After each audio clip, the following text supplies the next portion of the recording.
Bonjour à tous, ravi de vous retrouver pour cette nouvelle édition de Sénat 360. Voici les titres.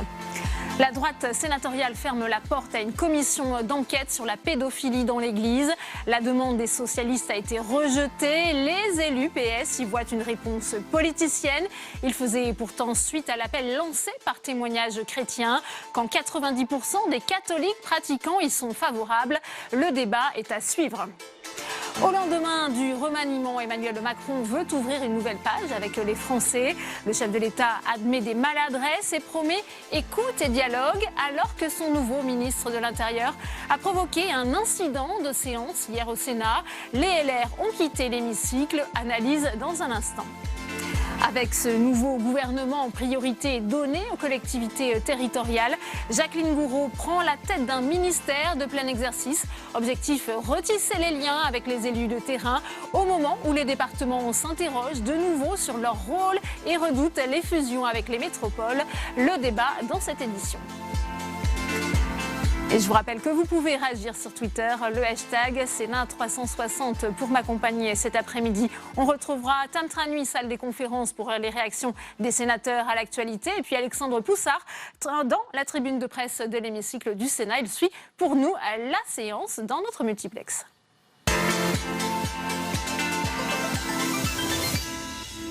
Au plus bas dans les sondages, Emmanuel Macron à la reconquête des Français. Hier, le chef de l'État s'est exprimé lors d'une courte allocution télévisée. Un contact direct pour donner le sens profond de son action. Pour y parvenir, il a d'ailleurs encouragé son nouveau gouvernement réuni ce matin lors du Conseil des ministres. On l'écoute. Mesdames et messieurs, je veux ici remercier d'abord les ministres qui se sont engagés depuis 17 mois, particulièrement plusieurs ministres qui ont été des nôtres jusqu'à la semaine dernière, Françoise Nyssen, Stéphane Travert, Jacques Mézard. Et au-delà de celles et ceux qui avaient décidé, d'un commun accord ou compte tenu des circonstances, de quitter le gouvernement, je souhaite rendre hommage à ces trois personnes qui ont œuvré avec beaucoup d'engagement, le même que celui que vous connaissez pour notre pays, au sein de l'action du gouvernement et sous l'autorité du Premier ministre. Beaucoup de nos concitoyens pensent que c'est chose facile, certains même vont jusqu'à imaginer que c'est un privilège d'être ministre. C'est un honneur, à coup sûr, parce que c'est part de la confiance des Français qui est déposée dans les mains de chacun pour ce qui est de sa compétence. Mais ça n'a rien d'aisé par les temps que nous vivons. Et justement, pour Christophe Castaner, le nouveau ministre de l'Intérieur, les choses ont plutôt mal débuté avec les sénateurs. Interpellé hier sur la mort d'un adolescent de 12 ans au Lilas, sa réponse a suscité émotion et indignation. Les LR ont même quitté l'hémicycle, les choses rares. Christophe Castaner a été hué à la salle des conférences. Stéphane Amalien. Séance des questions d'actualité au gouvernement. Hier, le sénateur Philippe Dallier interpelle avec beaucoup d'émotion le nouveau ministre de l'Intérieur sur le décès d'un adolescent dans son département, la Seine-Saint-Denis. Réponse très politique de Christophe Castaner.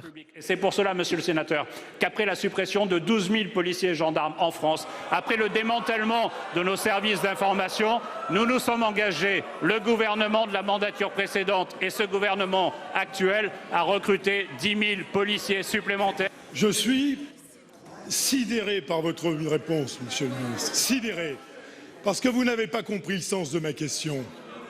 Et je crains que vous n'ayez pas compris ce qui se passe dans ces territoires bientôt perdus de la République. Puis la tension monte d'un cran lorsque Christophe Castaner répond à un autre sénateur du département sur le même sujet. Merci, monsieur le sénateur Roger, d'avoir posé votre question avec la sagesse nécessaire à ce problème qui préoccupe chacun. Parce qu'en faire un sujet de petite politique politicienne ne me semble pas la meilleure façon d'agir. Excédés, les sénateurs Les Républicains quittent l'hémicycle. Christophe Castaner, qui est le nouveau ministre de l'Intérieur, a répondu de façon absolument désinvolte en mettant en cause la question que posait pourtant de façon très sereine Philippe Dallier sur son propre département, la Seine-Saint-Denis, la Seine-Saint-Denis, qui a vu la mort d'un tout jeune de 12 ans. Est-ce que quand on est ministre de l'Intérieur, on répond à ce genre de, de questions avec autant de désinvolture? Ça, c'est pas acceptable. À sa sortie, Christophe Castaner est hué dans la salle des conférences du Sénat. Mais pour le groupe La République En Marche, la responsabilité revient aux sénateurs Les Républicains. La façon de poser les questions, sans doute avec talent, je le dis bien, sans doute avec talent, mais néanmoins sur un ton très politicien et avec une forme de cynisme, amener une réponse qui était juste du chef, du ministre de l'Intérieur. Répondre simplement à ceux qui veulent aujourd'hui donner des leçons en matière de sécurité et qui ont failli par le passé, il y a une forme de cynisme politique qu'il a relevé. Christophe Castaner avait déjà connu des tensions avec le Sénat pendant l'affaire Benalla. Il avait accusé les sénateurs de vouloir destituer le président de la République à cette occasion. Et justement, on va prendre la direction de la salle des conférences pour une réaction de Philippe Dallier avec vous, Tam Tranui. Oui, Philippe Dallier, on revient donc sur cette séance houleuse hier et sur votre échange avec Christophe Castaner. Qu'est-ce qui vous a choqué dans cet échange ? La réponse du ministre, tout simplement. Vous savez, j'ai revisionné les images parce qu'après un incident de cette nature-là, on se pose des questions, donc je les ai revisionnées. Vous demandez si votre question était polémique. Et bon, voilà, je comprends pas. D'abord, le ministre n'a pas répondu à ma question. Je rappellerai que depuis le début de l'année, les violences entre bandes en Seine-Saint-Denis, c'est plus 30%. C'est le Parisien qui donnait ces chiffres il y a 2 jours. Ça s'est traduit par un jeune de 13 ans qui est décédé.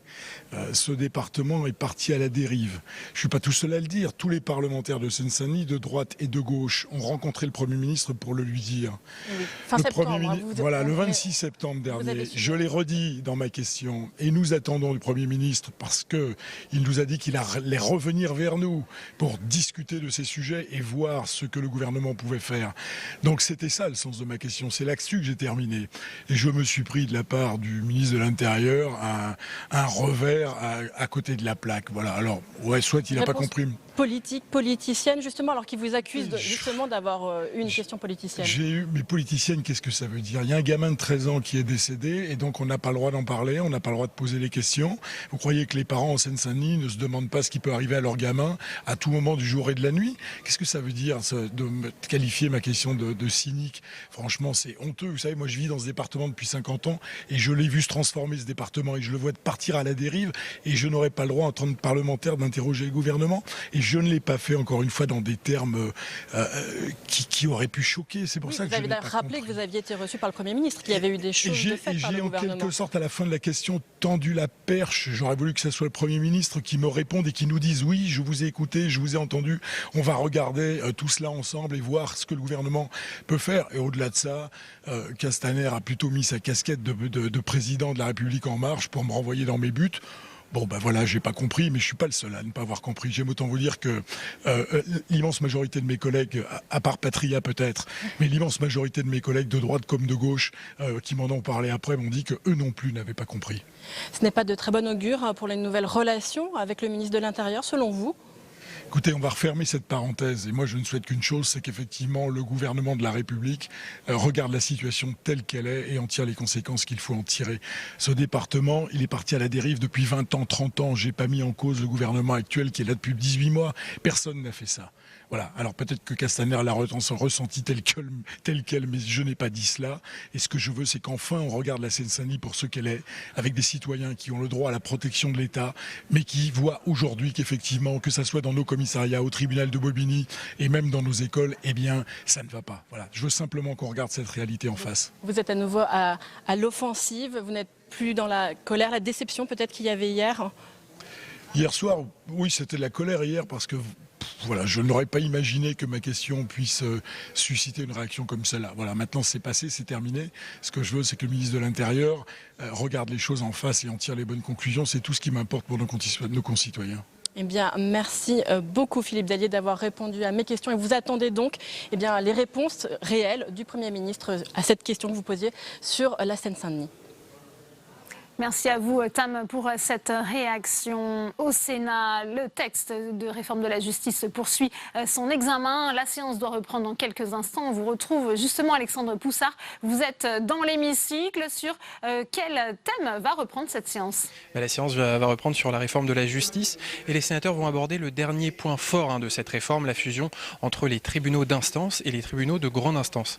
Alors concrètement, le tribunal d'instance gère les petits litiges entre particuliers, donc inférieurs supérieures à 10 000 €, par exemple les loyers impayés, les querelles de voisinage. Et le tribunal de grande instance gère les plus gros litiges supérieurs à 10 000 €, par exemple les contentieux liés à l'immobilier, à la nationalité ou au mariage. Alors le projet de fusion du gouvernement, il veut rationaliser les juridictions. Les tribunaux d'instance ne seront plus des juridictions autonomes, mais simplement des chambres rattachées à la juridiction du tribunal de grande instance. Alors il faut bien comprendre que cette fusion ne supprime pas de sites judiciaires et les bâtiments des tribunaux d'instance vont continuer à fonctionner pour permettre cette justice de proximité.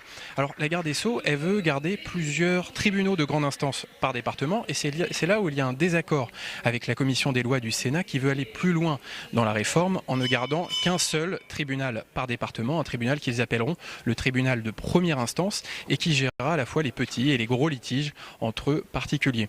À noter que les sénateurs communistes sont contre tout projet de fusion car ils estiment qu'il va vider de sa substance le tribunal d'instance qui est pour eux le relais de la justice de proximité. Merci à vous Alexandre et on vous retrouve tout au long de cette édition. Il n'y aura pas de commission d'enquête parlementaire au Sénat sur la pédophilie dans l'Église. La commission des lois a refusé la demande des socialistes qui avaient pourtant relayé l'appel lancé par Témoignages chrétiens. Une mission d'information pourrait néanmoins voir le jour, mais ce refus a provoqué la colère des élus PS. Explication Jordan Klein. La commission d'enquête sénatoriale sur les crimes pédophiles au sein de l'Église ne verra donc pas le jour. Ce matin, ce sont les sénateurs de la commission des lois qui se sont exprimés. Commission qui aurait été en charge de l'enquête si toutefois elle avait été acceptée. Seulement, ils étaient 27 à voter contre la recevabilité. Les socialistes, à l'initiative de cette démarche, regrettent donc amèrement cette décision. Ce n'est pas en cassant le thermomètre qu'on empêche la fièvre. Le sujet reste là, il reste prégnant, grave pour notre société et je regrette que malgré tous nos arguments, y compris des témoignages de personnes qui ont été abusées il y a 10, 20, 30, 50 ans, 60 ans parfois, eh bien nous n'y avons pas pu convaincre. La droite probablement a considéré que ce que l'on pouvait découvrir au cours de cette commission d'enquête nuirait à l'Église catholique. C'est tout ce que l'on sait déjà qui nuit à l'image de l'Église catholique et ce sentiment d'opacité qui est renouvelé aujourd'hui par le refus de la commission d'enquête. La droite s'est majoritairement opposée à la création de cette commission. Leur volonté, faire une proposition alternative pour élargir les domaines de l'enquête à d'autres champs, c'est-à-dire dans tous les secteurs où des adultes seraient en contact avec des enfants. Autre motif de refus, éviter d'entraver le travail de la justice. La question posée sur la recevabilité, je redis bien la recevabilité juridique, c'est le fait que le garde des Sceaux a signalé qu'il y avait des enquêtes en cours et des instructions en cours et que dans ces conditions-là, cela n'était pas possible. Et si on veut traiter la problématique de la pédophilie et ce fléau, il ne faut pas en faire un sujet politicien, voire de polémique. Si l'idée d'une commission d'enquête est écartée, une mission d'information élargie va être proposée ce soir. Seulement, les pouvoirs d'investigation conférés aux sénateurs seront moins coercitifs et pas de prestation de serment. Et pour en savoir plus, vous pouvez lire l'article de Yann Kersat sur notre site publicsénat.fr. On va d'ailleurs retrouver Tam Tranu avec le président de la commission des lois, le sénateur Philippe Bas, pour plus d'explications sur ce refus. Philippe Bas, la commission des lois a refusé la création d'une commission d'enquête sur la pédophilie. C'était là une demande du groupe socialiste. Pourquoi ? En fait, nous avons surtout décidé de demander à la conférence des présidents de créer une commission commune avec des sénateurs experts de la commission des affaires sociales, de la commission de l'éducation et de la commission des lois pour mettre en place un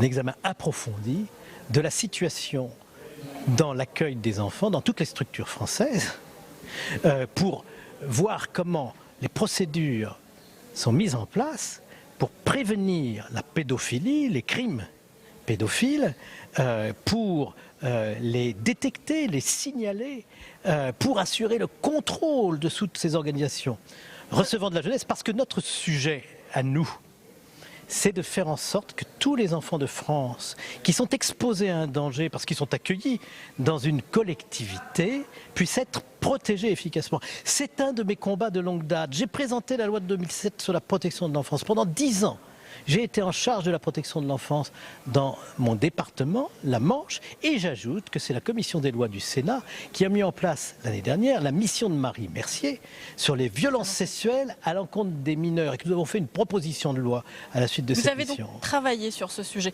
Mais néanmoins, cette décision que vous faites, cela pose deux questions. D'une part, pourquoi pas une commission d'enquête qui a des pouvoirs quand même plus coercitifs, qui peut réellement convoquer les personnes, mais une mission d'information. Et pourquoi avoir changé le prisme? Pourquoi pas cette commission d'enquête sur la pédophilie dans l'Église? Nous savions que cette résolution du groupe socialiste était irrecevable, mais nous avons appliqué nos procédures. Nos procédures, c'était de poser la question à la garde des Sceaux, qui nous a confirmé qu'il y avait des enquêtes que la justice avait déclenché. Et nous, on respecte tout simplement nos règles, la séparation des pouvoirs, on l'a fait dans l'affaire Benalla aussi. Quand la justice est saisie, nous n'avons pas le droit de nous prononcer.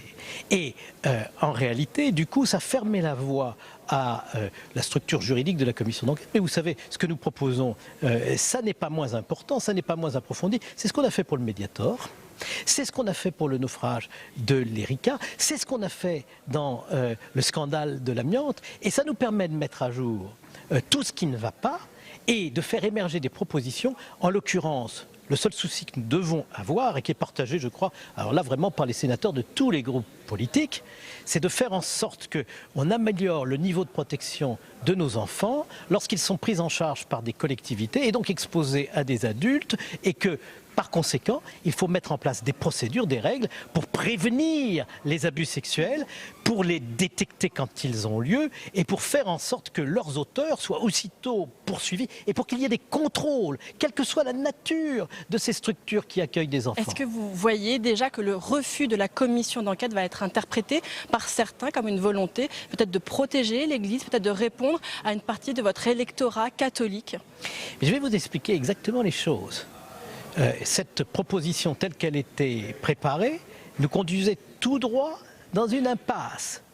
Je ne sais pas si ces auteurs en avaient pris conscience, mais de toute façon, elle ne pouvait aboutir à partir du moment où c'était des faits poursuivis par la justice. Tout le monde le sait. Ce sont les règles de base des commissions d'enquête. Et donc nous avons trouvé la solution qui permet d'éviter d'enterrer purement et simplement les investigations que le Sénat veut poursuivre pour assurer la sécurité de nos enfants par rapport à la pédocriminalité. Bien, merci beaucoup Philippe Bas d'avoir répondu à mes questions. Merci à vous, Tim. Mais on va poursuivre ce débat en plateau avec mes invités tout de suite.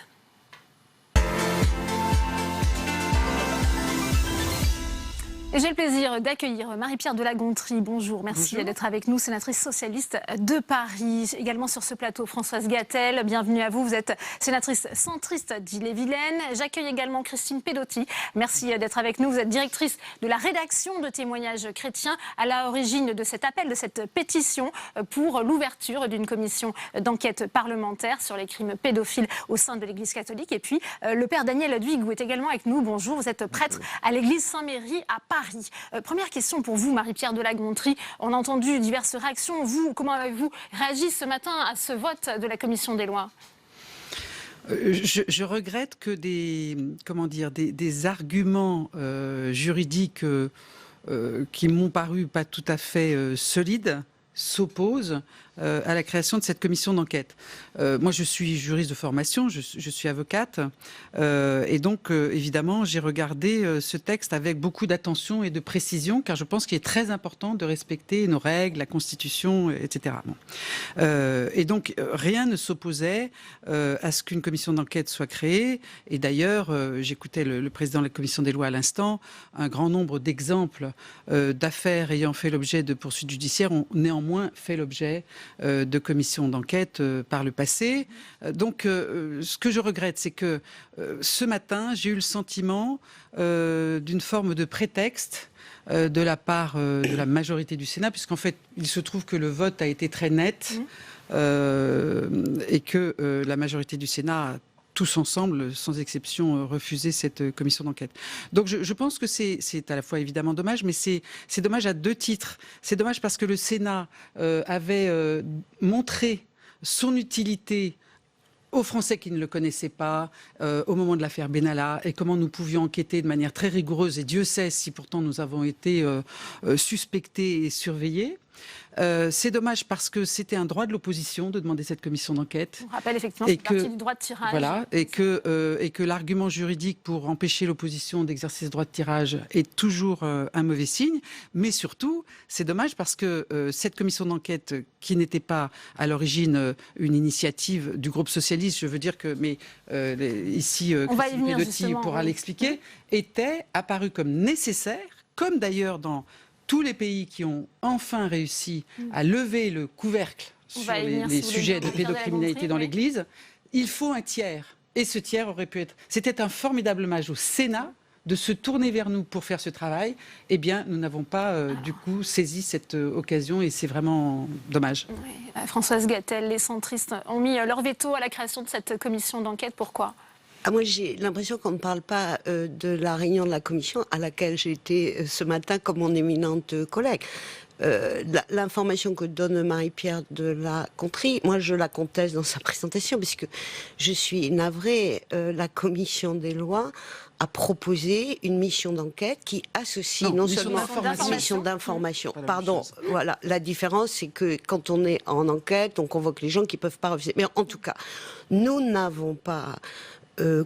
reculer pour des raisons je ne sais lesquelles sur un sujet dont je veux dire qu'il est extrêmement grave et dont chacun prend conscience et que moi je pense que l'Église doit aussi s'emparer de ce sujet et avoir une communication auprès du grand public. Maintenant, notre commission des lois... On voit bien, pardon, Françoise Gatel, les difficultés de l'Église à régler elle-même ce problème. Alors, l'Église, moi je ne suis pas l'avocat de l'Église, il y a un vrai sujet, en tout cas l'opinion publique ne comprend pas, il y a une attente que je partage. Maintenant je voudrais revenir sur la présentation qui est faite de la décision de la commission des lois. Nous n'avons pas voté la proposition telle qu'elle était faite par nos collègues socialistes parce que Philippe Bas l'a dit et la garde des Sceaux l'a confirmé, il y a sur ces faits des procédures judiciaires qui sont en cours, donc on ne peut pas intervenir sur ce sujet. C'est exactement le cas sur l'affaire Benalla, où la partie de l'affaire Benalla, en tout cas la contrescarpe, qui faisait l'objet de poursuites judiciaires, ou en tout cas de procédures, n'a pas été prise en compte. Par contre, je voudrais dire que si on parle du silence de l'Église, j'aimerais aussi, et c'est ce que nous les centristes avons dit, qu'on s'interroge aussi sur le silence de l'éducation nationale, dont on sait qu'il y a eu des actes de cette nature qui ont été commis, où les gens n'ont pas été révoqués, il y a eu des mutations, il y a eu des silences, et il y a le même sujet dans d'autres lieux. Et que donc, je crois que le Sénat s'honore comme d'habitude en réfléchissant à la question qui est posée, en disant notre sujet, c'est la protection des enfants. Nous devons être très vigilants et protecteurs à l'égard des enfants qui sont dans l'Église catholique, mais nous ne pouvons pas ne pas élargir notre regard à tous les enfants. Oui. Vous êtes déçu par ce vote négatif du Sénat ? Je suis surtout extrêmement étonnée, parce que précisément, si la justice était saisie de tous les cas, il n'y aurait pas de sujet. Si la justice avait accès au problème, d'une certaine façon, je ne serais pas là pour en parler. La justice ferait son travail, elle ferait son travail sur les cas de pédophilie, elle ferait son travail sur d'éventuels cas de dissimulation. Si nous avons lancé cet appel, c'est bien parce que justement, il y a des choses qui ne sont pas faites et qui sont passées sous le radar de la justice. Nous recevons de façon constante, depuis que nous avons lancé cet appel, des témoignages absolument poignants de victimes qui n'ont pas été écoutées, à qui on a dit qu'elles étaient coupables. Donc en fait, il y a là une question qui est majeure. Nous avons dit que c'était un trouble à l'ordre public. L'Église est une grande institution structurante de l'espace public français. Elle n'a pas à échapper à la légitimité du questionnement. Elle appartient à la République, elle doit être exposée à la démocratie, elle doit répondre de ce qu'elle est, répondre de ses actes. Quand je dis l'Église, je parle de la hiérarchie, parce que moi, il se trouve que je suis catholique et je suis aussi une petite part de l'Église pour mon propre compte. Et comme je suis citoyenne, j'ai une légitimité à demander des comptes à l'État sur ce qui se passe quand, en fait, dans mon Église, qui vit dans la République, je veux dire, les choses ne passent pas par le biais de la justice, ce qui est le cas. Daniel Duigout, est-ce qu'il vous auriez été favorable justement à la création d'une commission d'enquête parlementaire ? Mais bien sûr, il y a un rendez-vous à ne pas manquer. Je vois, je ne suis pas porte-parole de l'épiscopat, je suis prêtre sur le terrain, je dirais, je vois les catastrophes. L'Église et la crédibilité de l'Église est entièrement remise en cause. On a même l'impression, puisque tous les jours on apprend quelque chose de nouveau, d'être dans un puits sans fond. Il y a un rendez-vous à ne pas manquer. L'Église n'a rien à cacher et qu'elle le prouve. Et je crois qu'en tant que partenaire, puisqu'elle dit qu'elle est dans la société partenaire parmi d'autres de cette société, eh bien elle doit faire la transparence, qu'elle ne se trompe pas de société, qu'elle ne se trompe pas de siècle. On est passé, j'étais journaliste comme vous, d'une culture du silence et du secret à une culture de la transparence. Ne nous trompons pas de siècle. Aujourd'hui, il s'agit justement pour l'Église, au lieu de se taire, de communiquer, d'expliquer, d'ouvrir les tiroirs s'il y a des tiroirs, et montrer encore une fois qu'il n'y a rien à cacher. Il en va de la crédibilité de l'Église. Comment pouvez-vous, quand vous êtes prêtre, lors d'un baptême par exemple, évoquer une phrase de Jésus, « Laissez venir à moi les petits-enfants ». Mais c'est une phrase qu'on ne peut plus prononcer aujourd'hui. Parce que, citoyens, nous tous, inévitablement, on a dans notre tête cet énorme, ce crime de la pédophilie. Le crime qui est non seulement l'acte, mais également le silence. Le silence est un crime. Alors, je précise qu'on avait invité la conférence des évêques qui n'a pas donné suite à notre invitation. On voit qu'il y a quand même beaucoup de tabous. On parlait du silence, de l'inaction de l'Église sur ce sujet, Marie-Pierre de La Gontrie.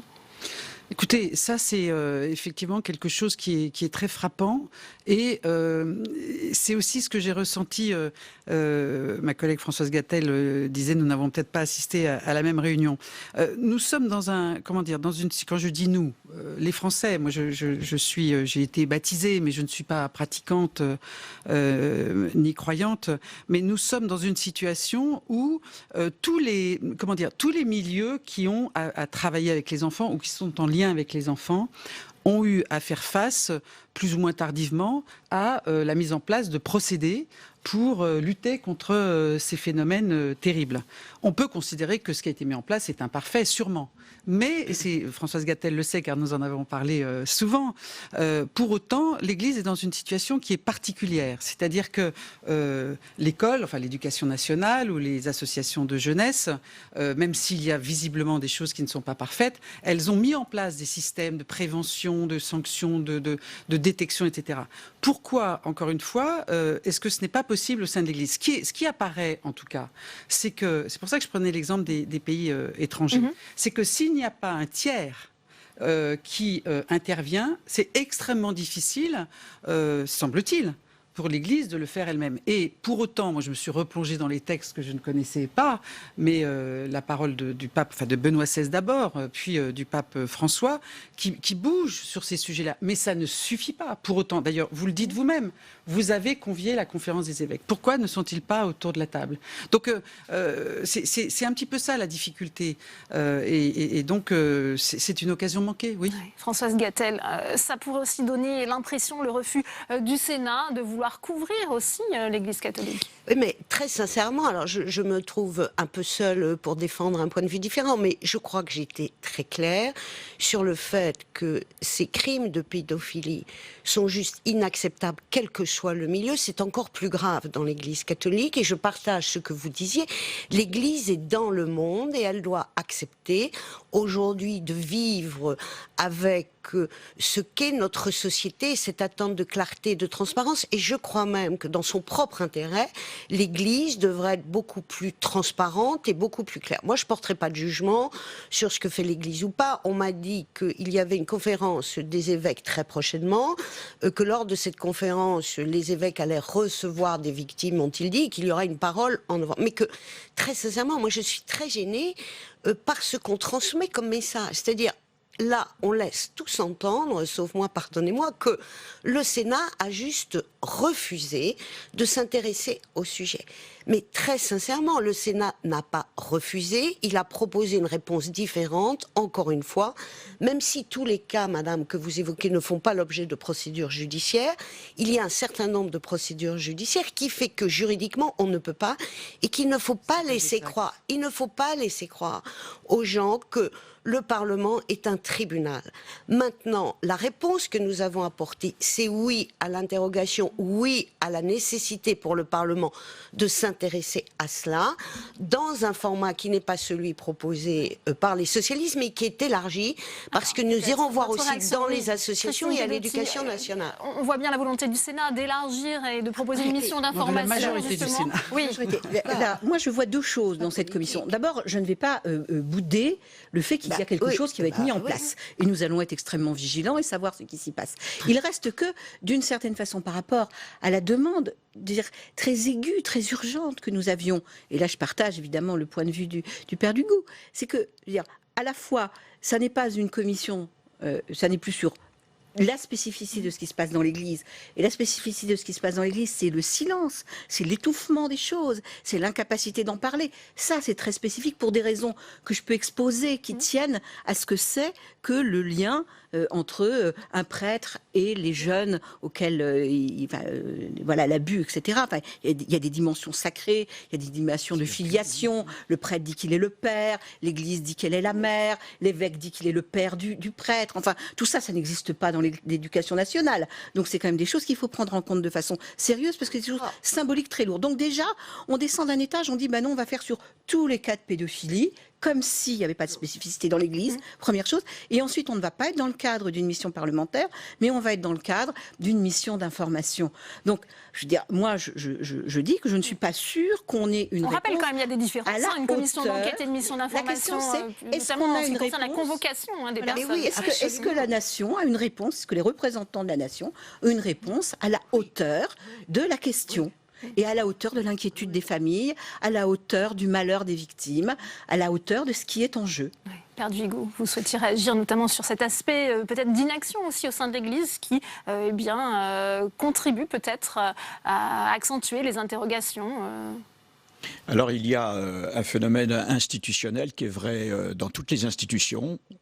On protège, on préfère éviter le scandale plutôt que la vérité. Il n'empêche que, comme le dit très bien Christine Bedotti, il y a des responsabilités qui sont plus ou moins lourdes. La responsabilité de l'instituteur, et je dirais la responsabilité du prêtre qui d'une certaine façon est plus importante parce que cette responsabilité engage une autorité qui est encore plus intime, entre guillemets, puisqu'il parle au nom de Dieu. Et là, c'est intolérable qu'un prêtre puisse utiliser son ministère pour répondre à quelques pulsions qui sont de l'ordre du crime. N'empêche que, c'est vrai, madame, la sénatrice, il ne faut pas focaliser cette problématique de la pédophilie à la seule institution Église. Je crois savoir par des amis qui sont à la structure Île-de-France, à la DRH, qu'il y a tous les jours ou presque des signalements. Donc prenons du recul. C'est un sujet spécifique à l'Église catholique selon vous ? Pardon ? Est-ce qu'il s'agit d'un sujet spécifique à l'Église catholique ? Non, c'est toute personne qui a une responsabilité vis-à-vis de mineurs doit répondre de cette responsabilité, quel que soit l'organisme, la structure, et à commencer en tout cas par l'Église, puisque moi je suis de l'Église, mais toutes les institutions doivent, et je l'entendais tout à l'heure à l'occasion d'une interview, faire une enquête ou une mission.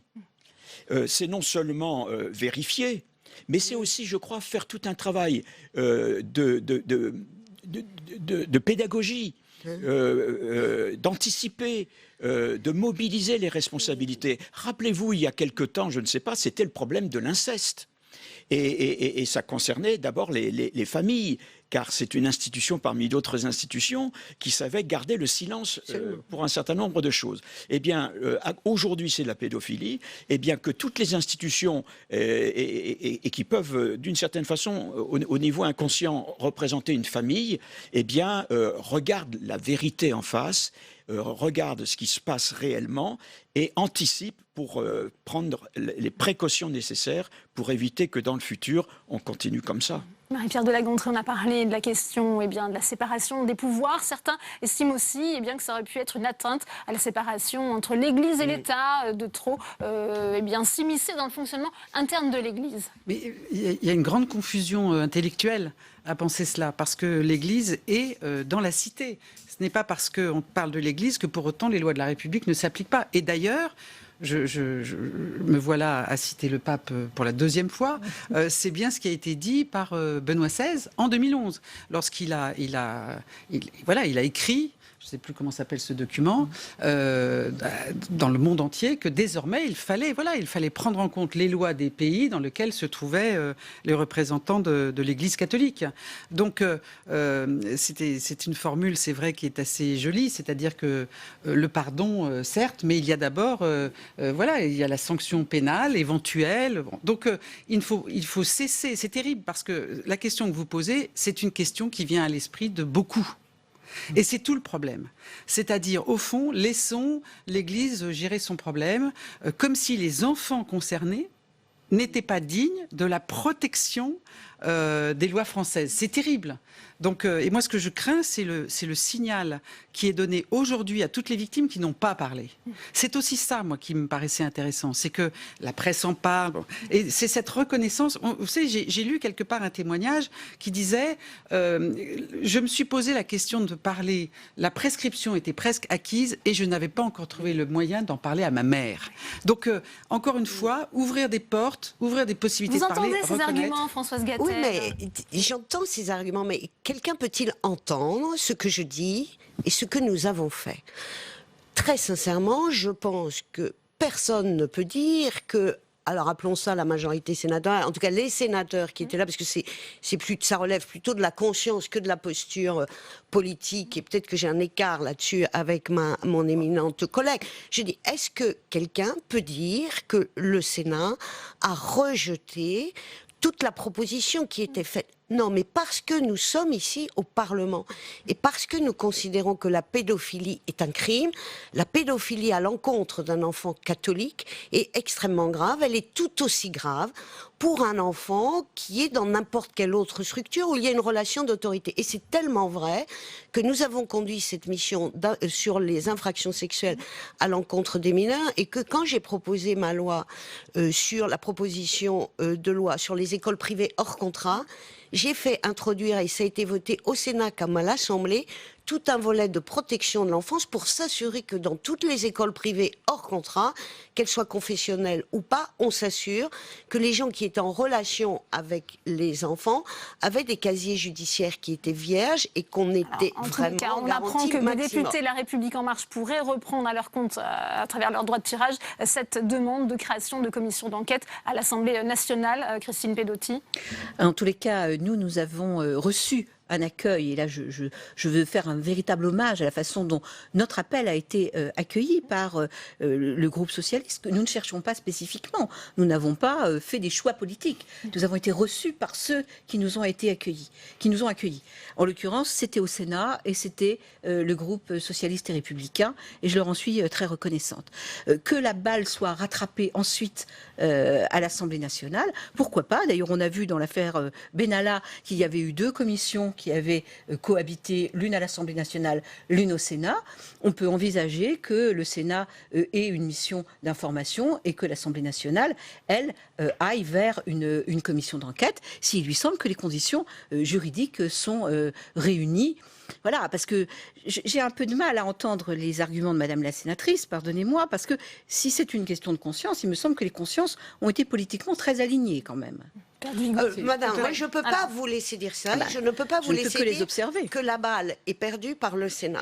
Très sincèrement, je pense, et alors moi je fais partie du groupe centriste, où nous n'avons pas de vote dicté par un parti, nous votons en notre âme et conscience, et qu'il était pour nous et pour moi absolument inimaginable qu'on oppose une fin de non-recevoir, mais nous avons voulu poser la question différemment, comme nous l'avons fait sur un autre sujet qui est l'affaire Benalla. Je pense qu'ici, au Sénat, on est aussi dans une réflexion qui prend en compte les considérations de la société. Et chère madame, je vous le dis avec beaucoup de respect et d'amitié, je pense que la façon dont le Sénat a répondu, qui n'est peut-être pas celle que vous souhaitiez, mais il y a une réponse qui est apportée, moi je la crois très intéressante, va interpeller l'Église et que cela contribuera à éveiller au-delà de l'Église.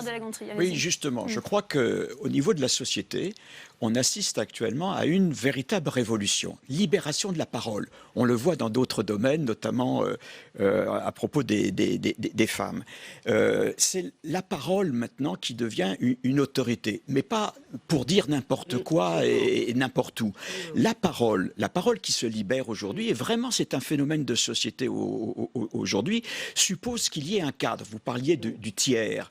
Et là, l'Église ne peut pas être ce cadre-là. Avant, au Moyen-Âge, je caricature peut-être un peu, mais quoique c'est l'Église qui fixait le cadre. Elle est maintenant un partenaire parmi d'autres de la société. Et le Parlement, puisque nous sommes dans une république, doit à cette occasion fixer un cadre. Lequel, alors on peut voir, mais l'Église se doit de répondre à l'exigence qui est la sienne, c'est d'avoir une parole justement. Pierre de La Gontrie. Oui, ce que je voulais dire, puisque je pense que nous allons bientôt terminer cet échange, ce qui reste totalement incompréhensible pour moi, c'est ce refus de commission d'enquête, quand bien même une mission d'information serait créée. Ce n'est pas seulement que les personnes convoquées pourront ne pas venir, c'est aussi qu'il n'y a pas la même possibilité d'avoir accès à des archives, à toute une série de documents. Et encore une fois, vous m'apprenez que la conférence des évêques avait été conviée à ce débat, n'est pas présente. Et donc, c'est ça qui me trouble. Depuis 15 jours, nous sommes sur ce sujet et on a ces échanges, y compris avec nos collègues de la majorité sénatoriale sur ce point. Pourquoi ne pas avoir accepté? Et forcément, comme pour moi, je manque d'imagination, comme c'est très difficile à concevoir, du coup, forcément, on se demande quel est le lien ou pas. Moi, je ne doute pas de la sincérité de chacun. Et j'espère que vous ne doutez pas de la mienne. Ce n'est pas de la posture politique. Mais pourquoi, nom de nom, avoir refusé une commission d'enquête sur ce sujet, c'est quelque chose qui me laisse totalement perplexe.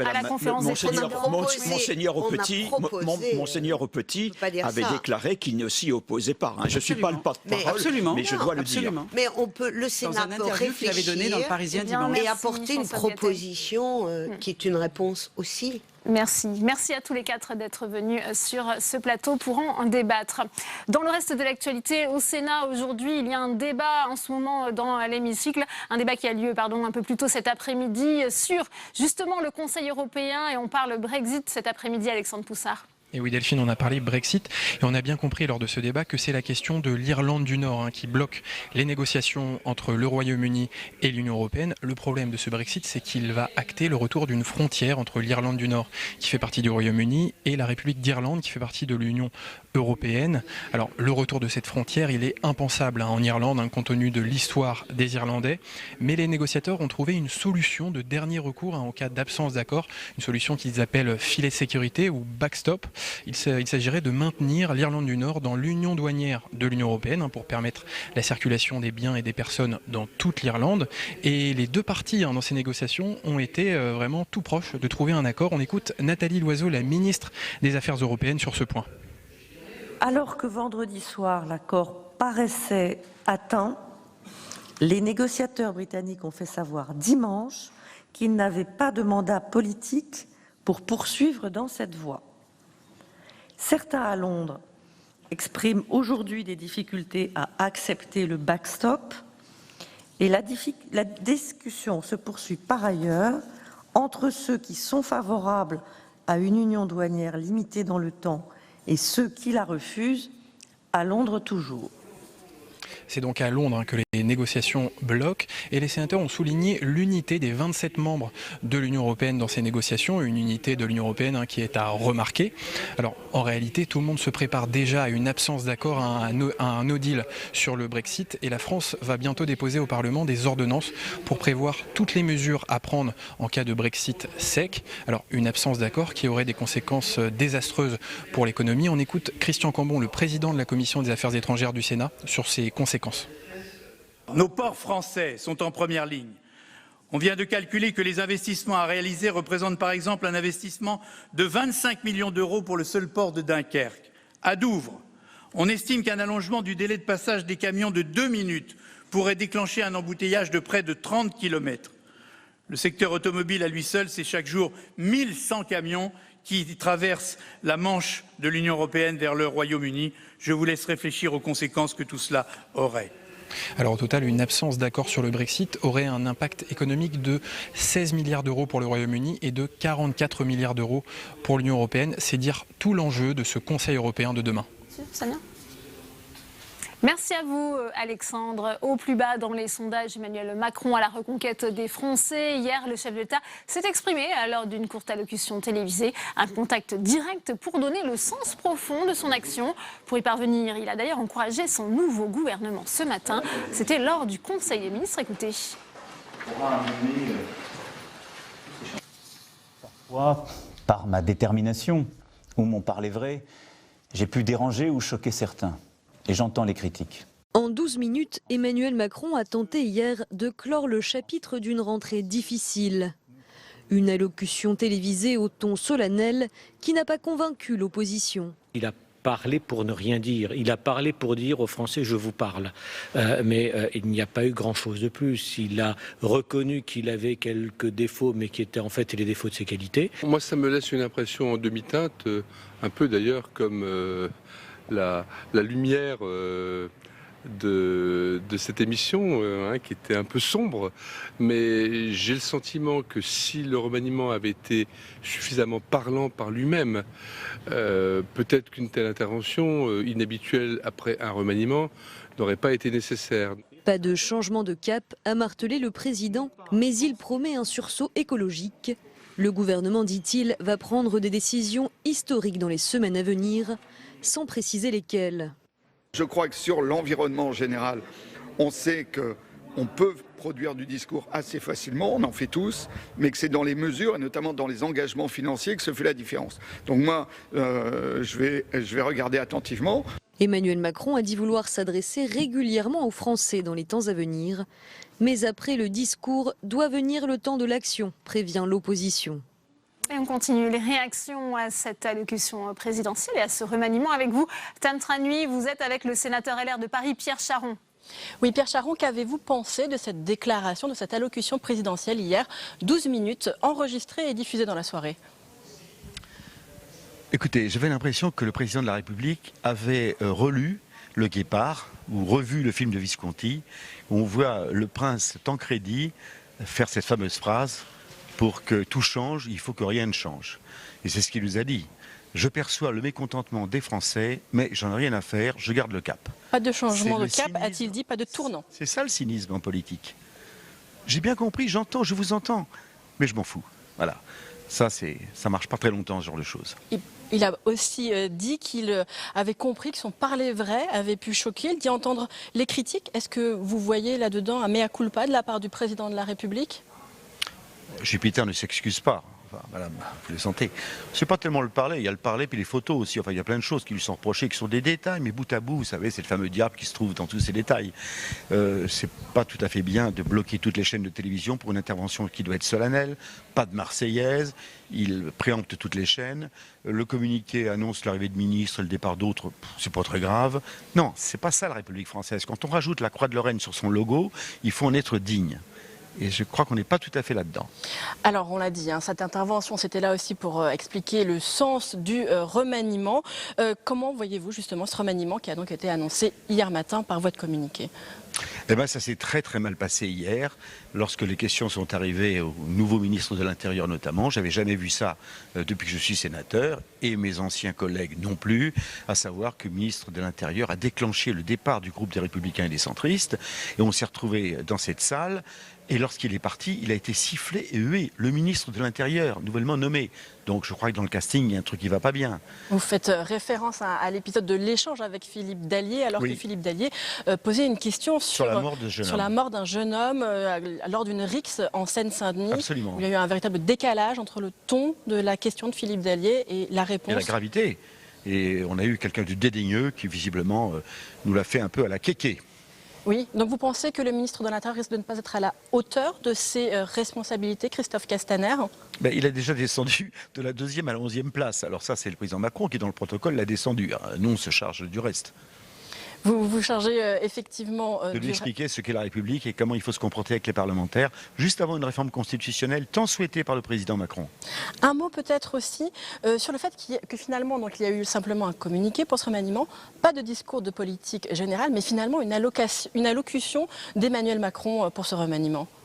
C'est pour rappeler au Premier ministre que le patron, c'est lui. Ce qui est vrai sous la 5e. Qu'il n'y ait pas eu de discours de politique générale. Ça justifié finalement Non, mais encore faut-il, lorsqu'on préempte toutes les chaînes, je vous signale que ce n'est pas obligatoire, on peut être l'invité d'un 20h, d'un journal différent. Là, toutes les chaînes étaient obligées de le diffuser. Donc on met un petit coup de Marseillaise et on annonce quelque chose. On n'a pas une Marseillaise et on n'a rien eu non plus. Donc remarquez, c'était mieux de ne pas mettre la Marseillaise dans ce cas-là. Oui, pour conclure sur la forme, il a vanté ce type d'échange direct, a-t-il dit, avec les Français. Est-ce que vous trouvez que c'est un échange direct, une allocution on avait du mal à l'apercevoir déjà parce qu'il était dans la pénombre. Alors, ce sont les communicants qui ont dû organiser tout ça, mais alors dans ce cas-là, il faut séparer les communicants. Il s'est déjà séparé de son porte-parole, il faut continuer avec les autres. Parce que mettre le président dans la pénombre, très loin de la caméra, en nous expliquant qu'il ne va rien changer et qu'il n'en a rien à faire, c'est pas terrible comme communication. Donc une opération de communication ratée pour vous? Complètement. Merci beaucoup Pierre Charon d'avoir répondu à mes questions. Merci à vous, Tam. Alors, opération de communication ratée, nous dit Pierre Charon. On va poser tout de suite la question à Isabelle Véramasson, directrice de recherche au CNRS, directrice du laboratoire communication et politique. Elle est notre invitée.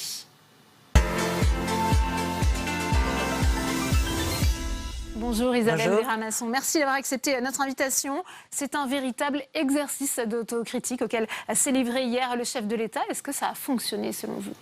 Alors je ne dirais pas que c'est un exercice d'autocritique. Je dirais plutôt qu'il y a eu des éléments d'autocritique, mais en fait finalement c'est les premières phrases et après il part dans d'autres sujets qui sont finalement au contraire pas tellement autocritiques puisque il a un discours assez inquiétant. En revanche, il est bien notable, et vous avez raison de le signaler, que c'est ça qui est le plus nouveau. Bien qu'il se soit déjà excusé, on se souvient, avant les élections, il avait regretté d'avoir parlé des analphabètes ou des illettrés, je ne sais plus. Il avait regretté également ses différends avec les ouvriers. Donc il sait dire pardon, mais on trouvait que depuis quelque temps, il avait un peu oublié de regretter. Or, là, les sondages parlent, les commentaires parlent. Toute cette séquence que nous avons vue a été considérée comme négative pour son image. Et il en rend compte et il le justifie en regrettant ce qu'il appelle sa liberté de parole, etc. Il a reconnu des maladresses. C'est vrai que ces derniers mois, il y a eu beaucoup d'enchaînements de phrases. On va citer ses sorties sur les Gaulois réfractaires, sur cet horticulteur à qui il dit de traverser la rue pour trouver un emploi, ou les retraités qui doivent arrêter de se plaindre. Est-ce que hier, avec cette allocution, il peut justement reprendre un contact et balayer justement toutes ces erreurs passées? En tous les cas, c'est nécessaire, et c'est nécessaire parce d'ailleurs, il en prend acte. Il dit, il ne regrette pas d'une certaine manière, enfin, il n'a pas honte de ce qu'il a dit, il prend acte du fait que ça n'a pas été compris, que ça n'a pas été accepté, et donc, à partir du moment où tout le monde, ou presque, considère que vous avez tort, c'est que vous avez tort. C'est plutôt ça son raisonnement. Donc, il ne s'humilie pas non plus. C'est pas un acte de contrition. Mais il prend acte d'une attitude qui n'a pas été comprise. Donc ça, je crois que c'est nécessaire pour repartir d'un autre pied. Et d'une certaine manière, cette déclaration était comme le signal d'une autre période, en tous les cas de sa communication, puisqu'elle était très différente, on l'a beaucoup dit, de ce que nous avions l'habitude de voir. Ouais. Sur la forme, c'était très classique. Sur la forme, ça a été beaucoup moqué, notamment. Il apparaît un peu dans la pénombre, on voit des ratures sur ses feuilles. Ça, c'est volontaire, selon vous? Qu'est-ce que ça veut dire? Alors moi je ne crois pas que la pénombre soit volontaire, très franchement. Je pense qu'il y avait l'idée qu'il ne fallait pas qu'il soit trop éclairé, qu'il soit bling-bling ou qu'on voit trop les ors de l'Élysée derrière lui, hein, parce que ces ors de l'Élysée sont toujours un peu reprochés quand même aux hommes politiques. Donc, et entre pas trop de lumière et pas assez, ils n'ont pas trouvé le bon équilibre. Et comme tout ça s'est fait quand même assez tardivement, je crois que c'est tout simplement une erreur. Mais peut-être faut-il, comme le dit notre politique, changer les communicants ou les... Mais en tout cas, je ne crois pas que ce soit ça le plus étonnant. Le plus étonnant, c'était tout de même l'absence de prompteur. C'est-à-dire que le fait de ne pas lire, il y a une tricherie dans le prompteur. Hein. On fait semblant de s'adresser aux téléspectateurs, alors qu'en réalité, on lit un texte. Maintenant, les Français savent très bien comment fonctionne le prompteur. Donc le fait de ne pas avoir le prompteur, ça dit plusieurs choses. Ça dit, je ne triche plus. Je ne triche pas, je suis comme vous le seriez dans le même cas que moi, c'est-à-dire j'ai un discours à tenir, je le lis ou presque, je prends des notes, et je suis donc, je me rapproche de la manière normale de communiquer. Je suis aussi forcément, dans ma manière de parler, plus humble, puisque j'hésite, puisque je cherche un peu mes mots. Et donc, d'une certaine manière, il annonce alors, le texte est naturellement griffé, ce qui signifie qu'il est même capable d'hésiter, de revenir sur ce qu'il a dit. Et finalement, cette déclaration elle-même était le signe d'une nouvelle manière de s'adresser aux Français. Il en a parlé, il dit « je veux vous parler directement ». Directement, ça veut dire à la fois être proche de vous, sans journaliste, et en même temps, ça veut dire sans prompteur, c'est-à-dire sans qu'il y ait le moindre artifice entre ce que vous dites, entre vous et moi. Vous le disiez au début, parce que son message n'est pas pour autant brouillé, puisque à la fois il reconnaît des maladresses, mais il dit aussi ne pas transiger sur son programme présidentiel. On va continuer, garder le cap dans son action. Tout à fait. Et d'une certaine manière, ce n'est pas non plus arrogant, me semble-t-il, puisqu'on voit bien que tout le ton est un ton anti-arrogance. Hein, je le disais sur le fait de ne pas lire son texte, d'hésiter, de montrer qu'il a besoin de notes comme tout le monde pour parler. Voilà, c'est une manière de lutter contre l'arrogance.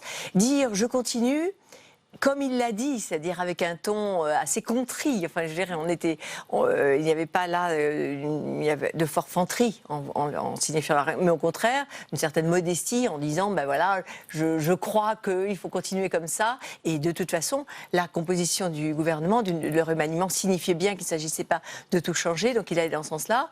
En revanche, là où il n'est plus modeste, c'est lorsqu'il, d'une certaine manière, il rappelle les dangers qui sont autour de nous, et lorsqu'il termine en disant je crois, et je vous demande votre confiance. Donc il y a deux moments, il y a le moment de la contrition modeste, et puis d'une manière, l'autre partie c'est plus personnel. Il dit je à plusieurs reprises, alors que moi j'avais été frappée du nous englobant au début de la...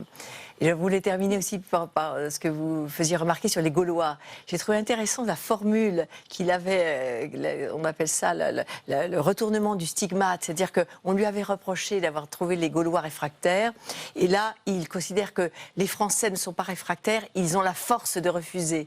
Et donc il exprime, d'une certaine manière, encore une fois, en inversant le reproche qu'on lui avait fait, que pour lui, c'est un compliment, puisque les Français sont capables, et même c'est leur force, de refuser ce qu'ils ne veulent pas. Donc j'ai trouvé ça assez intéressant. Alors cette allocution intervenait après 2 semaines sans ministre de l'Intérieur. Il y a eu beaucoup d'atermoiements autour de ce remaniement. On voit aujourd'hui dans un sondage Elab pour BFM que 56% des Français ne sont pas contents de ce nouveau gouvernement. Ça va compliquer la tâche du chef de l'État selon vous? Alors 56%, ça paraît beaucoup puisque c'est la majorité. Ça paraît beaucoup parce qu'on a beaucoup parlé d'un sursaut ou d'un deuxième souffle, donc apparemment ce n'est pas le cas. Mais si on ramène ces 56% à la part de défiance à l'égard du président de la République, c'est un peu moins important, puisque il y a à peu près globalement entre 70 et 80% des Français qui ne font pas confiance à leur président de la République. Donc 56, ce n'est pas énorme, puisque de toute façon, on sait bien en communication politique et d'une manière en sociologie politique que à partir du moment où vous êtes contre un gouvernement, ou contre une personnalité, et que vous êtes dans la défiance, vous le serez sur tous les sujets. Donc après, ce sera à la marge que l'on pourra mesurer la part le rôle et les effets, les influences d'un certain nombre d'actions. Là, on voit bien que ce n'est pas catastrophique puisque ce n'est pas égal à la défiance que le président Macron a à son égard. Et en même temps, évidemment, ça n'a rien retourné, ça n'a pas retourné l'opinion. Il est affaibli par justement les hésitations autour de la nomination de ces nouveaux ministres. On sait qu'il n'y a pas eu de perron, juste un communiqué. C'est aussi un moyen de banaliser finalement le remplacement, entre autres, de Gérard Collomb. Oui, alors je ne crois pas que ça l'affaiblisse, ça ne le renforce pas, mais on voit bien que sur le plan de la communication politique, il s'agit de montrer que les business as usual, on continue, il l'a dit clairement, il a même d'une manière isolé cette phrase au milieu de son discours, qu'on continue exactement avec le même cap, donc ne pas faire tout un tintouin sur les changements des ministres qui ne sont d'ailleurs pas extraordinairement différents. On n'a pas fait venir un ministre à Rassemblement National ou Insoumis ou Nouvelle Gauche. Donc il ne s'agit pas de faire des changements radicaux. Donc il est normal de ne pas... Enfin, il est normal. Il est cohérent.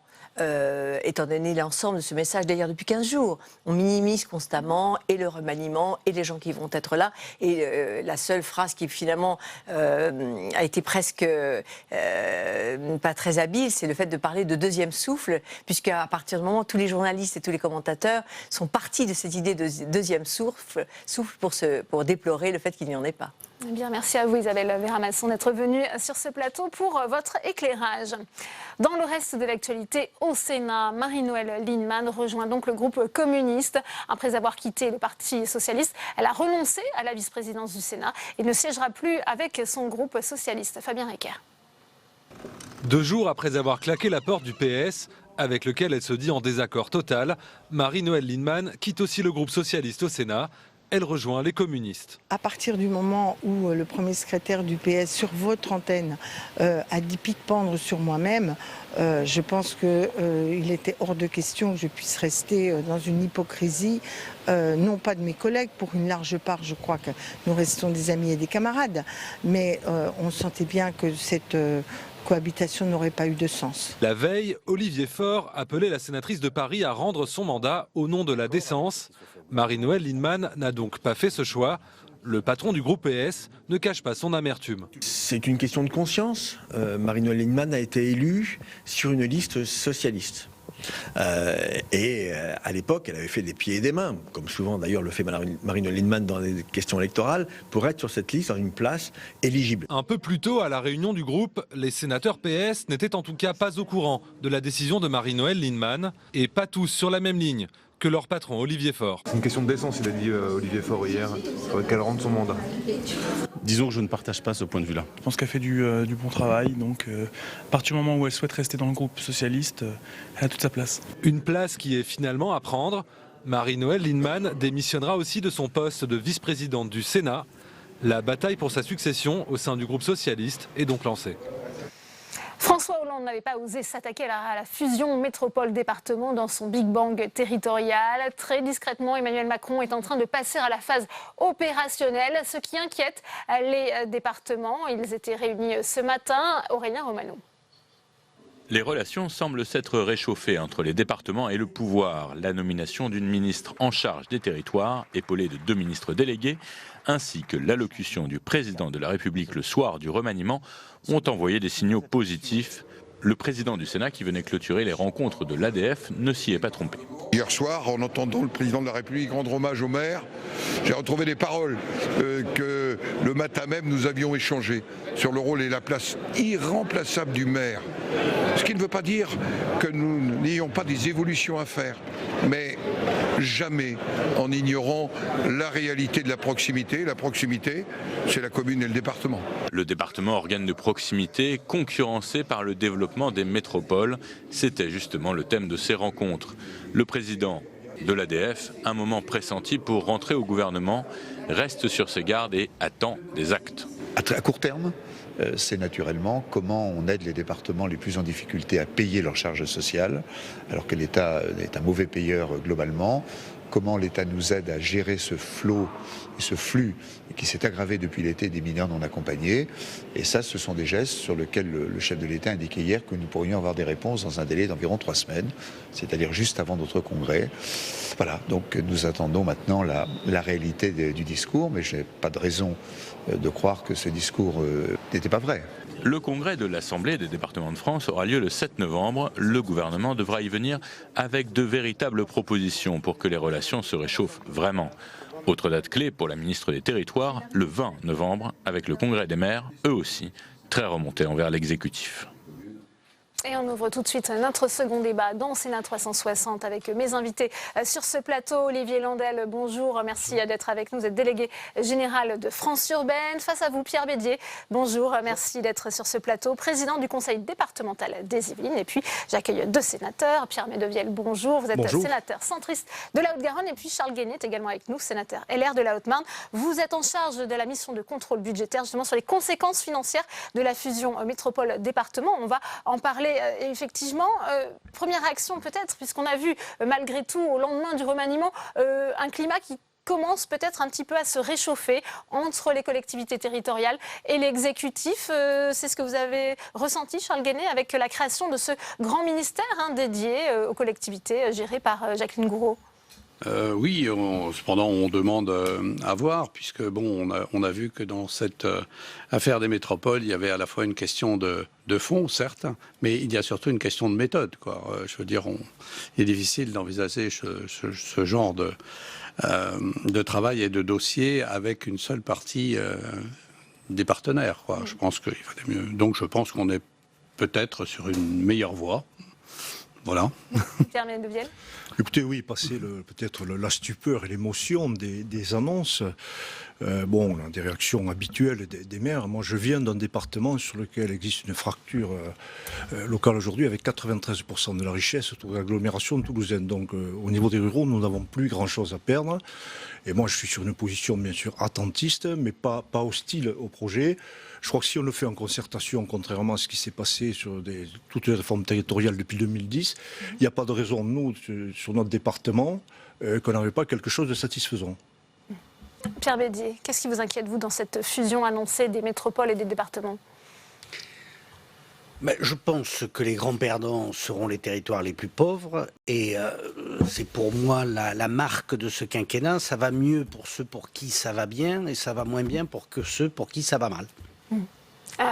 On voit quand même, Olivier Landel, je le disais, la volonté d'Emmanuel Macron, alors non pas de faire disparaître d'un trait de plume tous les départements, mais quand même de transférer quelles compétences. Et notamment, on cite souvent le modèle du Grand Lyon, tel qu'il a été institué par la loi MAPAM, qui a créé les métropoles. Est-ce qu'on peut étendre finalement ce modèle aux autres départements et métropoles concernés ?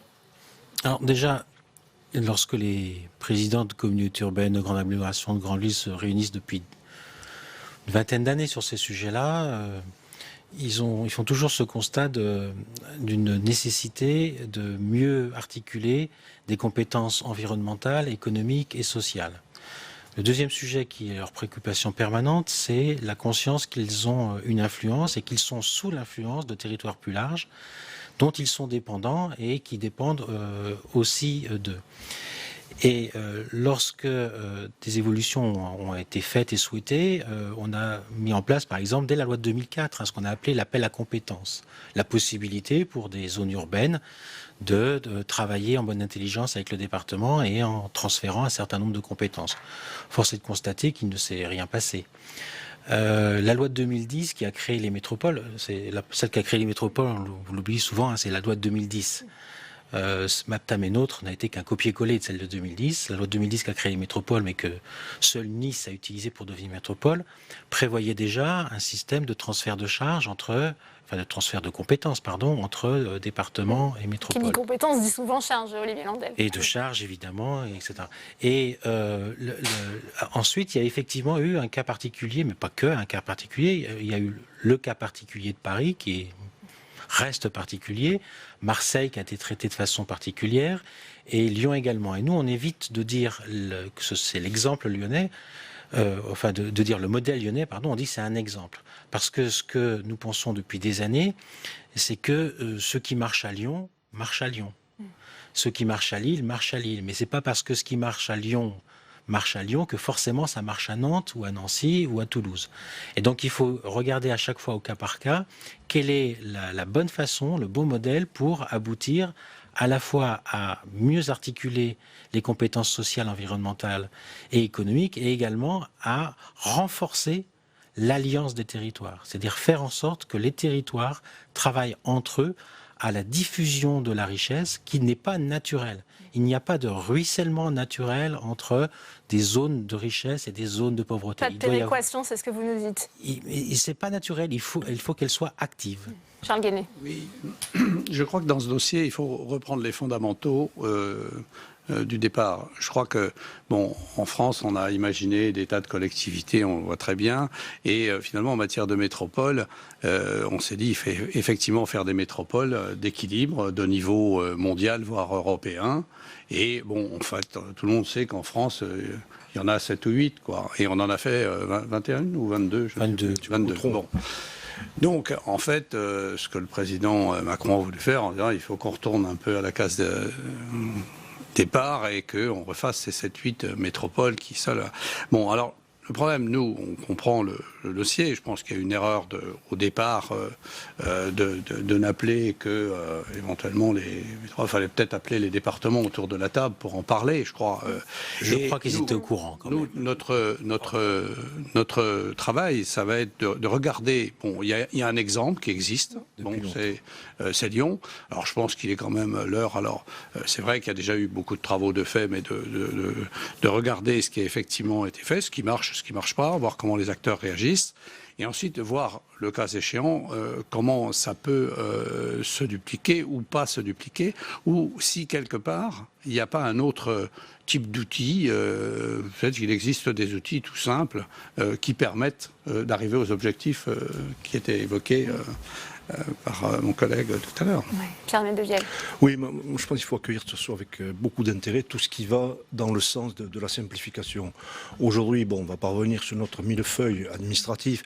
Quand je vois, c'est l'agglo toulousaine, la métropole toulousaine, qui est un formidable poumon économique avec l'aéronautique, l'aérospatiale, et le reste du département n'en profite pas. Donc nous sommes aujourd'hui dans un système qui est un échec. Un échec puisque le rural n'a jamais été aussi pauvre, et Toulouse concentre 93% des richesses. Donc, mais ne fonctionne pas à 100%. Moi, quand je vois la métropole se chamailler avec une interco limitrophe pour voir qui va financer le prolongement d'une ligne de métro, je crois que les territoires ont évolué. Il faut faire évoluer la loi. Et aujourd'hui, il faut changer de terrain de jeu, de terrain d'action, et mettre en place, bien sûr, des systèmes de péréquation qui vont préserver le rural. De toute façon, il n'y a plus rien sur le rural, sur une grande partie du rural. Et je pense qu'on peut satisfaire tout le monde en déplaçant... Vous jouez la complémentarité, la coopération, sans passer par une réelle fusion, je reviens à Toulouse, qui s'engorge au niveau circulation. C'est quand même entre 10 et 15 000 habitants de plus sur la métropole tous les ans, ce qui n'est pas facile à gérer au niveau des transports, au niveau des collèges, où il faut composer avec le département pour mettre un collège dans tel quartier. Ça, c'est pas toujours simple, surtout quand il y a une guerre politique. Mais aujourd'hui, il va falloir penser à étaler peut-être le terrain, à voir plus grand, voir un département, pour mettre des entreprises sur l'axe autoroutier qui va vers l'Atlantique, qui est axe ferroviaire, et ainsi les personnes qui travailleront dans ces entreprises n'iront pas encombrer les rocades le matin ou le soir et irrigueront les perpendiculaires. Pierre Bédier, il n'y a pas de modèle transposable, on le disait, il faut étudier chaque cas localement de façon différente selon vous ? Absolument, et j'entends avec beaucoup d'intérêt ce qu'a dit le délégué général, parce que ça ne pourra fonctionner que si ce sont les élus eux-mêmes qui le font. Si la décision doit être prise par M. Macron dans son bureau, on connaît le résultat, ça sera une catastrophe. Non pas que M. Macron ne soit pas intelligent, mais que tout simplement il ne connaîtra pas les réalités locales. Chaque cas est un cas particulier. Il faut de la liberté. Et il faut éviter, parce que les métropoles, on a connu ça. C'est pas nouveau les métropoles. Les métropoles, ça existait, mais c'était au Moyen-Âge. Et si on a inventé justement les départements plus tard, c'est bien parce qu'on voulait de la solidarité. La solidarité, c'est le cadre national. À l'intérieur du cadre national, il faut donner de la liberté aux collectivités locales pour qu'elles s'organisent comme elles l'entendent. Et on verra qu'elles feront bien mieux que des technocrates en chambre. Oui. C'est pas évident. Parfois, Olivier Landel, il y a aussi des oppositions politiques très fortes. Si je pense aux Alpes-Maritimes, avec d'un côté Éric Ciotti, Christian Estrosi-Nice. On sait qu'Alain Juppé aussi, à Bordeaux, n'est pas sur la même position que le président du conseil départemental, qui lui est socialiste. Oui, évidemment, ça rentre en ligne de compte quand on est à 18 mois d'élections municipales, puis un an après d'élections départementales. Mais si on essaye de s'en extraire, nous, ce qu'on pense, c'est que quel que soit en fait l'exemple qui sert de base à la construction institutionnelle, de toute façon, la question de l'alliance des territoires reste posée, de toute façon. Et c'est vraiment ça qui est le principal. Et comme le disait très bien M. Bédier, il faut qu'on sorte d'une péréquation organisée de façon aveugle au niveau national pour rentrer dans une péréquation qui ne soit pas que un échange de flux financiers, mais qui soit également un échange de projets. Exactement. Et c'est ce qu'on met en place, on l'a obtenu de l'initier. On le faisait déjà, mais de le rendre un peu public avec le pacte État-métropole qui oblige les métropoles à aller dans cette direction. Et je crois que c'est là-dessus qu'il faut maintenant encore plus travailler. Alors, évidemment, on peut avoir le sentiment que le débat tel qu'il est posé pollue un petit peu cette réflexion fondamentale. Sauf que, quand même, s'il n'y a pas une direction qui est donnée, s'il n'y a pas un certain nombre de signes, on peut aussi facilement rester au statu quo. C'est un petit peu ça aussi qui, parfois, font que certains présidents de métropole disent « mais pourquoi on ne va pas plus vite ?» Parce que la réponse du département, traditionnellement, c'est pas le cas partout, je ne veux pas généraliser, mais c'est quand même chacun chez soi et les chevaux seront, je sais plus comment on dit, seront mieux gardés. Nous, on va s'occuper des cantons plutôt ruraux. C'est pour ça que certains disent, au lieu de passer par la concertation, il faut peut-être aussi imposer. Alors, on avait mis en place un système qui nous avait... Je rappelle l'histoire. Appel à compétences, c'était possible, rien ne s'est passé. On a fait ce qu'on appelle, dans notre petit jargon, l'appel à compétences renforcé. On avait dit, vous devrez récupérer N compétences sur N. S'il ne se passe rien, on transfère tout, ce qui fait que ça a obligé le dialogue. Mais sans doute qu'il faut trouver d'autres moyens d'aller encore plus loin, c'est-à-dire de pas simplement se transférer des compétences, mais de mutualiser un certain nombre d'actions, etc. Et je pense que le débat peut aussi se résoudre, pour certains, par, finalement, le modèle lyonnais convient à notre territoire.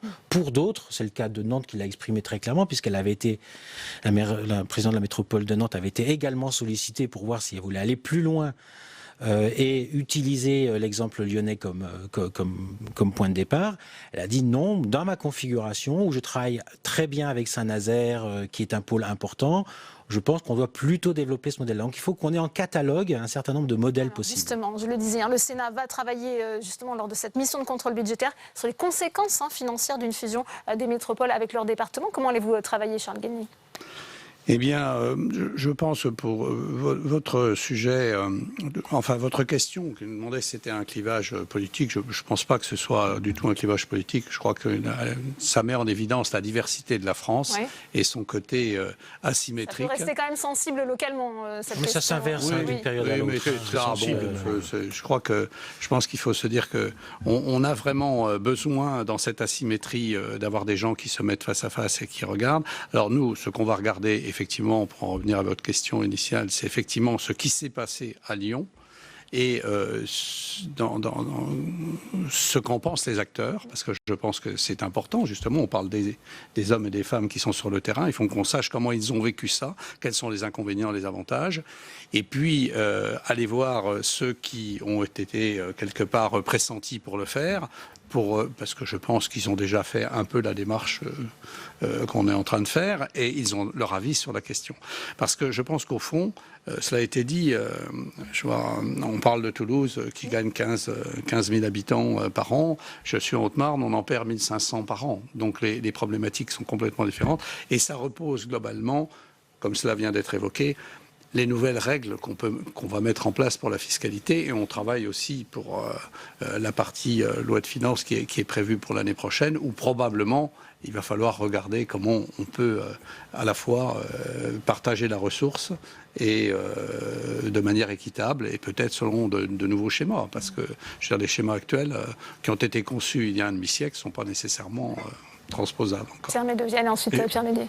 Essayons de nous servir des erreurs du passé. C'est vrai que dans cette cascade de réformes territoriales qui nous ont été proposées depuis 2010, on retrouve le même triptyque, c'est précipitation, improvisation et absence quasi totale de concertation. Donc essayons de travailler différemment. Moi j'appelle les présidents de département à la sérénité aussi, ne pas faire croire aux élus ruraux que sans département il n'y a plus de vie, qu'il n'y a plus de solidarité, qu'il n'y a plus de subventions. Je crois que c'est un peu démago, c'est un peu réducteur et simpliste, mais mettons-nous autour d'une table pour essayer de trouver le système le plus simple possible, c'est celui qui coûte le moins cher en fonctionnement, de toute façon, parce que notre millefeuille nous coûte quand même excessivement cher aujourd'hui, et je crois que tout le monde aura à y gagner. Pierre Bédier. Une remarque sur l'exemple lyonnais. Je suis sûr que, monsieur le sénateur, vous irez voir le nouveau département du Rhône. Et vous expliquerez à monsieur le sénateur combien le nouveau département du Rhône ne peut plus subventionner la zone rurale, parce que justement la richesse est partie en métropole. Mais s'il y a d'autres précautions mises en place. Et donc je pense qu'on ne fait pas tant de catastrophisme que ça. Je pense que vous serez départi, parce que le carnet de chèques, c'est sûr. Lyon vers 72 millions d'euros. C'est bien le problème, il y a toujours des inquiétudes dans ces réformes, Olivier Landel, pardon. Encore une fois, pardonnez-moi, je finis, mais allez voir... Terroriser les associations. Allez voir le département du Rhône, parce que c'est assez révélateur.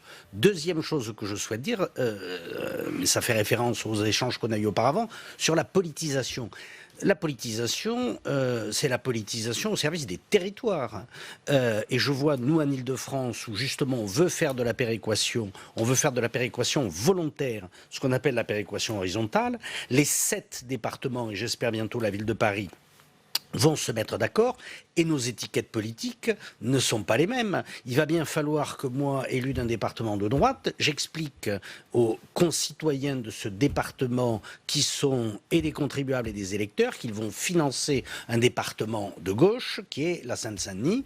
Mais c'est normal, puisque nous allons choisir, et c'est ça qui est important, nous allons choisir, vous l'avez dit tout à l'heure, des projets. On va les choisir ensemble, on va les choisir à l'unanimité, et donc on va être dans du concret, et le concret, il est honnêtement ni de gauche ni de droite. Ça va faire plaisir à un sénateur centriste. Oui, mais est-ce qu'il faut aussi une réforme territoriale à la carte? On sait aussi que les métropoles, elles sont en concurrence entre elles. Alors si certaines fusionnent et d'autres pas, il y aura aussi peut-être un risque de décrochage, Olivier Landel.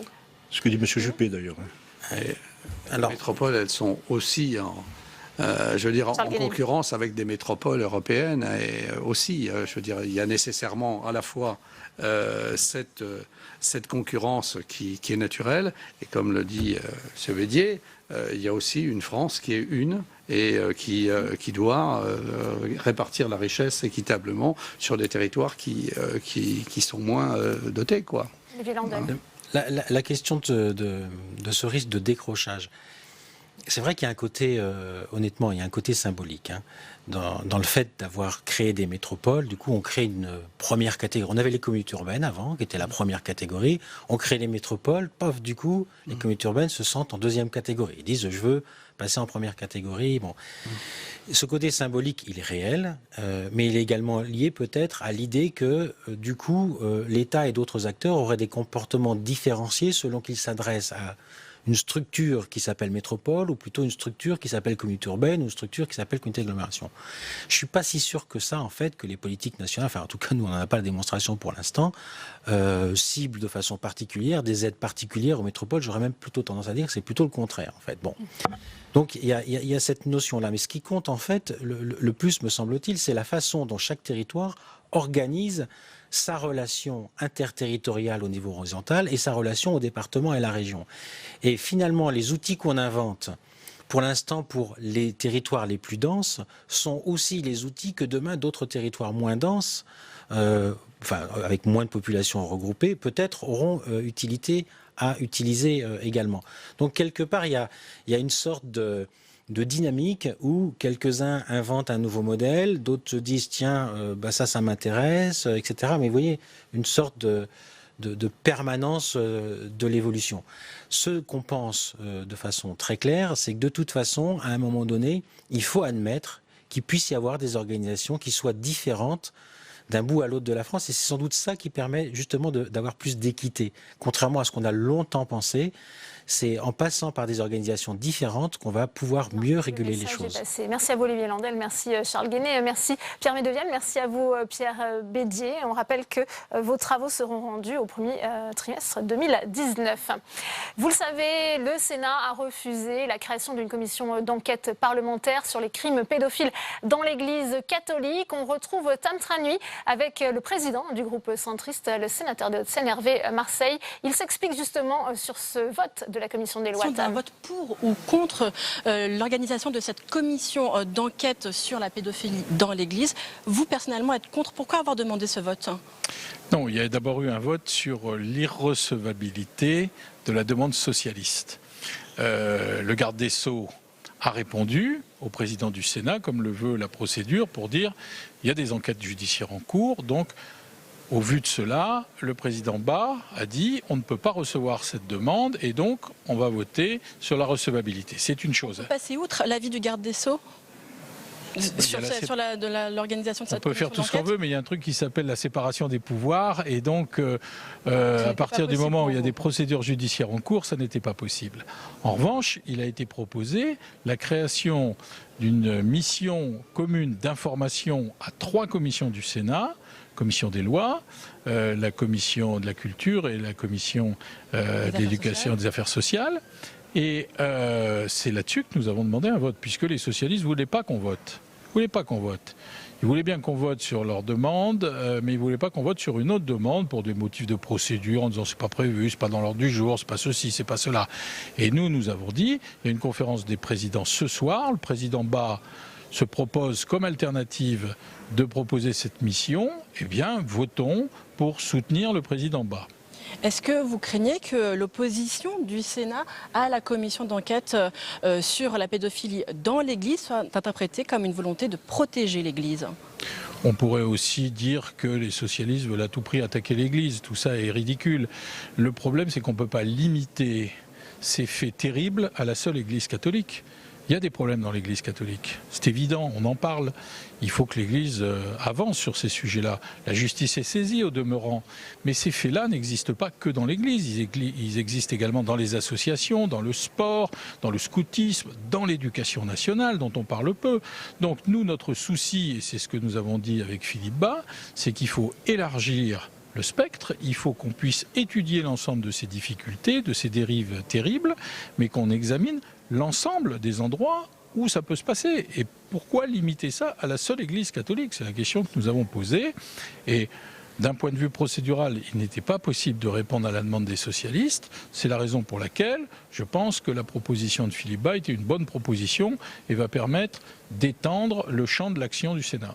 Certains socialistes jugent que la majorité sénatoriale n'a pas voulu s'insérer dans les affaires de l'Église, qu'elle ne voulait pas convoquer des hommes d'Église. Et pourtant, il y a déjà eu des travaux sur des cultes. Il y a eu des travaux, par exemple, sur l'islam. Alors pourquoi est-ce qu'on agit ainsi avec l'Église catholique ? Mais là encore, on est dans un État laïque, il y a une séparation des pouvoirs. Il ne s'agit pas de protéger l'Église, loin s'en faut.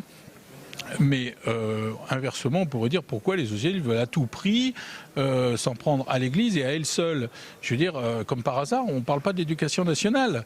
On pourrait se poser la question. Alors qu'il est vrai qu'il y a eu d'ailleurs des faits, on se rappelle. Voilà, or, que ce sujet de l'agression des agressions sexuelles sur mineurs existe, évidemment, que ce soit des faits terribles, tout le monde partage cette appréciation. C'est la raison pour laquelle on préfère que ça concerne l'ensemble des endroits où il y a un contact entre des mineurs et des personnes majeures et où, à l'évidence, il faut pouvoir faire des investigations. C'est le but de ce que nous avons voté ce matin. C'est un travail large, approfondi. Je rappelle que la commission royale qu'il y a eu en Australie, par exemple, a mis 5 ans sur ces travaux. C'est vrai, mais c'est avec des procédures australiennes. Le droit australien, c'est pas le nôtre. Et je pense que même si ça dure quelques mois, c'est important qu'on le fasse chez nous, au Sénat, en France.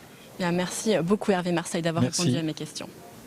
Merci à vous, Tam. Et avant de se quitter, on va retourner dans l'hémicycle du Sénat où Alexandre Poussard suit pour nous la réforme du projet de loi justice. Et Alexandre, on peut dire que le ton est monté cet après-midi, notamment au moment d'évoquer la question des frais d'avocat pour les terroristes. Et oui, Delphine, il y a eu un débat intéressant sur un amendement qui proposait de ne plus rembourser les frais de justice pour les terroristes. Alors cet amendement, il a été déposé par Olivier Paccaud, le sénateur Les Républicains de l'Oise, et il a pris l'exemple de Salah Abdeslam, qui est le seul survivant des terroristes du Bataclan et qui va être jugé prochainement. Alors pour Olivier Paccaud, ce n'est pas aux Français de payer l'aide juridictionnelle pour les terroristes qui ont voulu frapper la France. Et puis ce débat, il a divisé la droite du Sénat, car des sénateurs de droite ont défendu l'état de droit et le principe selon lequel tout accusé dans une démocratie doit être défendu. Alors écoutez le sénateur Les Républicains Christophe Priou sur cette question, car il a été lui-même victime d'un attentat. J'étais victime en 2000 d'un attentat politique. C'était un colis piégé perpétré par des militants d'extrême droite à la philosophie néo-nazie. Je n'aurais jamais imaginé que les accusés, surtout l'accusé principal qui a été condamné 2 fois à 27 ans, ne soient pas défendus. Alors pour Christophe Priou, cette mesure, elle peut ouvrir la brèche vers le rétablissement de la peine de mort pour les terroristes. Alors au final, cet amendement, il n'a pas été adopté, il a été rejeté par le Sénat, mais il a en tout cas permis de montrer les dissensions au sein de la droite sur la question de la justice face au terrorisme. Merci à vous, Alexandre, pour ce résumé de la séance. C'est la fin de cette édition. Merci à vous de l'avoir suivi. Très bonne suite des programmes sur Public Sénat et à demain, 16h30.